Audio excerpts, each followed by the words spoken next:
Hi guys. बरेच दिवसापासून मला एक प्रॉब्लेम आहे. मीन्स 2.5-3 वर्ष झाले मला मानेची इथे 2 नस दबल्यात. ओके. त्यानंतर स्पॉन्डिलोसिस स्लिप डिस्क म्हणून एक प्रकार आहे, तोही आहे. सर्जनकडे मी दाखवत होतो. दाखवून झालं, फिजिओथेरपी झाली, काही फरक नाही. रोज दिवसातनं 2दा एक्सरसाइज करतो, काही फरक पडत नाहीये. काल माझ्या डोक्यात विचार आला की मी ती ट्रीटमेंट करावी. तर त्यासाठी थोडं मला त्यातलं काही नॉलेज नाही. ती ट्रीटमेंट योग्य आहे, अयोग्य आहे, काय. तर मी बस एक ठिकाणी आज अपॉइंटमेंट घेतली आणि आज तिकडे चाललोय. आता 6:30 वाजलेत. माझी 7:30 वाजताची अपॉइंटमेंट आहे. तर मी तिकडे लवकरच जाईल, कारण मला शोधावं लागणार आहे. नवीन ठिकाणी आहे, काटेपिंपळातच आहे, तर जाणार आहे. सो बघू. ज्या दिवशी ह्या आजारातनं मी बरा होईल ना गाईस, खूप फिरायची इच्छा आहे, खूप भटकायची इच्छा आहे. एवढे प्लॅन्स बनवलेत, मीन्स लिटरली सांगतो ना गाईस, पण नाही जाऊ शकत आहे कुठे. कॅमेरेज घेतले आता मागच्या महिन्यात, एवढं सगळं शॉपिंग, लिटरली 1 लाख रुपयाचं शॉपिंग केलं तर मी बाहेर जाण्यासाठी.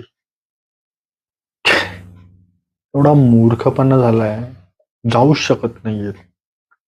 थोडी बरी झाली ती तब्येत, म्हटलं आता जाऊ, हिमाचलला जाऊ, फिरूया. कसलं काय, चला जाऊ तिकडे, तेव्हा भेटू. सो आता चाललोय, वाईफ आणि मी.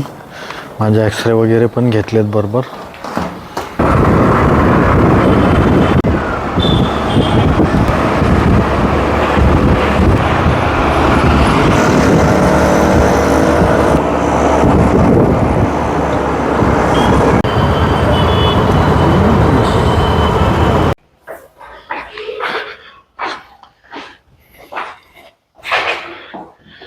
बिल्डिंग मध्ये पोहोचलोय, आता शोधतोय.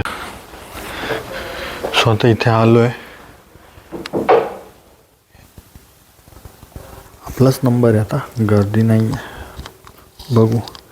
मे बी आहे ना, असे 8-10 वेळा यावं लागेल, तेव्हा जाऊन बरं वाटेल.